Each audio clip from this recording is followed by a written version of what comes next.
construit ce mur actuellement pour opposer l'imposition de l'État, du bétonnage et de la destruction du vivant. C'est une priorité nationale. Est-ce qu'on aurait pu faire autrement? Je crois que les positions étaient radicalement trop opposées. Sans les arbres, il ne restera pas longtemps à vivre. La situation climatique est catastrophique et on continue à goudronner les routes, à bétonner des hectares de terre arable, à tuer la vie pour du fric. C'est dommage que les gens ne soient pas capables de revenir sur une décision qu'ils ont prise il y a 20 ans. Nous avons besoin de nouvelles autoroutes en France aujourd'hui. Voilà. C'est un projet d'autoroute vieux de 30 ans. Un tronçon de 53 km entre Toulouse et Castres pour un gain de temps estimé entre 15 et 30 minutes. 3 ans de bataille judiciaire et un chantier estimé à 600 millions d'euros. C'est beaucoup de gaspillage d'argent public. Un projet qui est devenu le symbole de deux mondes qui s'opposent et qui vient d'être définitivement validé. On ne veut plus voir ce genre de projets qui sont vieux comme le monde réapparaître pas en 2026. Plus on continuera à artificialiser les terres agricoles et plus on aura des canicules. L'idée de construire une autoroute entre Toulouse et Castres voit le jour dans les années 90. Et c'est d'abord une volonté politique. Je suis élu député en 2017.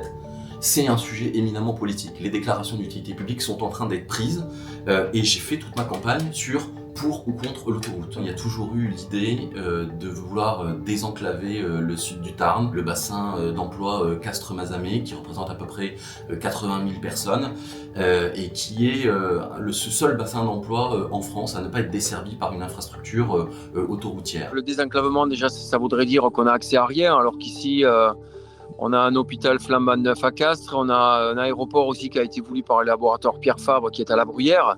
Donc voilà, des petits aéroports, il n'y en a pas beaucoup en France, mais nous on en a un, même si je ne fais pas la promo de l'avion, bien évidemment. On a toutes les infrastructures scolaires, enfin on a tout, je veux dire, on n'est pas du tout enclavé. Enclavé, ça veut dire quoi en fait? Ça voudrait dire qu'on a accès à rien. En fait, il existe déjà une route nationale, la 126, qui relie les deux villes. Il faut compter environ 1h20 de trajet. L'idée de cette autoroute, c'est de réduire le temps de ce trajet entre Toulouse et Castres d'une vingtaine de minutes et de sécuriser cet itinéraire, car la N126 est réputée accidentogène. Dès le début, parmi les soutiens de ce projet, il y a le groupe pharmaceutique Pierre Fabre, dont les sites de production se trouvent en périphérie de Castres. À l'époque, c'est le premier employeur privé du Tarn. Vous avez parlé des laboratoires Pierre Fabre, la plus grosse entreprise du Tarn, mais c'est des centaines d'entreprises qui se sont manifestées dans le cadre des discussions qu'on a eues autour de la réalisation de cette infrastructure pour venir apporter leur soutien. En 2014, François Hollande demande au préfet de la région Occitanie de lancer les études préalables nécessaires pour obtenir une déclaration d'utilité publique. Le projet est finalement déclaré d'utilité publique 4 ans plus tard, en 2018, par le second gouvernement d'Édouard Philippe. On a vraiment besoin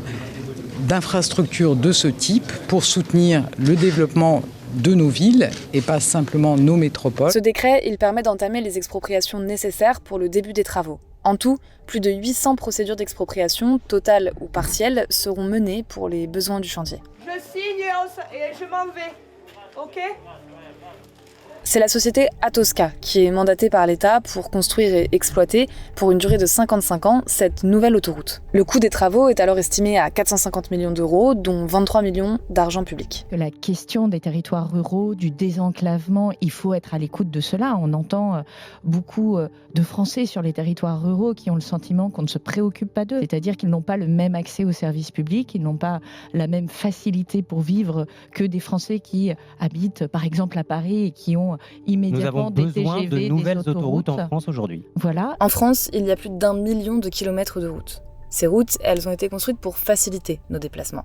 Et une fois qu'on a pu se déplacer plus facilement, on a voulu aller plus vite. Alors on a construit des autoroutes, des voies plus rapides, plus directes, pour la plupart à péage et exploitées par des sociétés concessionnaires. Et gagner du temps, c'est exactement la promesse du projet d'autoroute 69. C'est précisément ce point qui va cristalliser les tensions entre pro et anti-A69. La question de la nécessité d'une telle infrastructure. Aujourd'hui, c'est la chance pour ce territoire de se désenclaver et j'allais dire de combattre à armes égales avec d'autres territoires pour son développement économique, pour le maintien de ses populations sur leur territoire. Oui, il y a un impact environnemental, il est pas nié, il sera compensé. En France, en fait, il y a déjà assez de routes comme ça, c'est pas la peine de construire de nouvelles. Et à chaque fois qu'on fait de nouvelles routes, on encourage davantage le transport routier, on encourage les gens à habiter plus loin, et mettons l'argent ailleurs. Les détracteurs du projet affirment notamment que la nationale 126 n'est pas engorgée et qu'elle pourrait être réaménagée de manière à la rendre plus sûre. En septembre 2022, le Conseil national pour la protection de la nature avait rendu un avis défavorable sur le projet d'A69.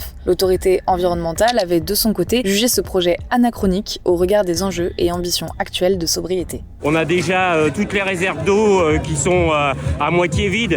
À la sortie de l'hiver, en Ariège, les lacs qui sont vides. En eau, dans Pyrénées-Orientales, il n'a pas plu depuis 3 mois. Les arbres sont en train de mourir. Voilà, donc stop, il faut arrêter, stop. Le chantier de la 69 débute au mois de mars 2023. Les premiers arbres sont abattus dans le secteur de Vendines. C'est le début d'une mobilisation qui va durer plusieurs années. Le collectif La Voie est libre se réunit sur place. À ses côtés, Thomas Braille, fondateur d'une association de défense des arbres. Il s'établit dans les Platanes et devient vite l'un des visages de l'opposition au projet d'A69. Je me suis impliqué le jour où ils m'ont demandé de grimper dans des platanes parce qu'ils savaient qu'ils allaient être abattus. On a vraiment besoin d'eux pour rafraîchir les routes, faire de l'ombrage sur ces routes et pour justement manger le dioxyde de carbone qui est rejeté directement par les voitures qui circulent dessous. C'est pas qu'une question d'espace boisé, c'est une question de terre agricole, c'est une question de sols qui sont en capacité d'absorber de l'eau, d'absorber les radiations du soleil, mais quand vous mettez du bitume et quand vous mettez un thermomètre laser sur du bitume, ça monte à 60 degrés. Au mois d'avril, la lutte s'intensifie et s'organise. Une manifestation est organisée près de Castres, des militants écologistes viennent de toute la France pour s'opposer au projet. Des ZAD sont créés, les rassemblements s'enchaînent et la tension avec les forces de l'ordre monte. On a vu des oppositions venant de toute la France qui venaient expliquer un peu aux habitants de ce territoire la manière dont ils devaient concevoir leur développement économique et presque la manière dont ils devaient vivre. Et ça a créé vraiment des situations très conflictuelles sur le terrain. La grande majorité des personnes qui se sont mobilisées contre ce projet, ce sont des personnes du territoire. Et ce sont des personnes qui travaillent. C'est-à-dire qu'on a jonglé pendant plus de 2 ans et demi entre notre vie privée, notre vie familiale, notre vie professionnelle et ce projet. On est allé loin.